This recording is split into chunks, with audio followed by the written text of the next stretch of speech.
Hot anchor Anasuya సినిమాల్లో కూడా ఎరగదీసేస్తోంది. యాంకర్గా ఉన్నప్పుడే తన హాట్ లుక్స్తో తెలుగు ఆడియన్స్ని మత్తెక్కించిన ఈ బ్యూటీ సినిమాల్లోకి ఎంట్రీ ఇచ్చాక స్టైలింగ్నే కాదు ఓవరాల్గా తన లుక్ మొత్తాన్ని మార్చేసింది.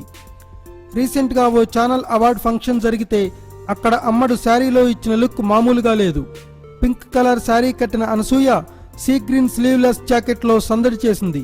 ఫ్రంట్ లుక్లో అచ్చమైన తెలుగింటి అందగత్తె లుక్ ఇచ్చిన అనసూయ బ్యాక్ నుంచి మాత్రం బ్యాక్లెస్ జాకెట్లోంచి వీపంతా ఆరబోసేసింది. జాకెట్కి కట్టిన డోరీస్ అమ్మడి అందానికి, వేసిన డ్రెస్సుకు మరిన్ని హంగులు అద్దాయి. ఈ మధ్య టీవీల కంటే సినిమాలపైనే ఎక్కువగా కాన్సన్ట్రేషన్ చేస్తున్న ఈ భామ బుల్లితెరల తారల మధ్య నుంచున్న వెండితెర బ్యూటీగా అట్రాక్ట్ చేసేసింది. అటు టీవీ షోలతో పాటు రీసెంట్గా సాయి ధరమ్ తేజ్ మూవీ విన్నర్లో ఓ ఐటెం సాంగ్ చేసింది. ఇలా స్పెషల్ సాంగ్లకు గ్రీన్ సిగ్నల్ ఇచ్చేశాక అనసూయ భరద్వాజ్కు అవకాశాలు అనేకానేకం వచ్చేస్తున్నాయట. మరి అందాన్ని అవకాశాలను ఎలా బ్యాలెన్స్ చేస్తుందో. Thanks for watching. Please subscribe our channel.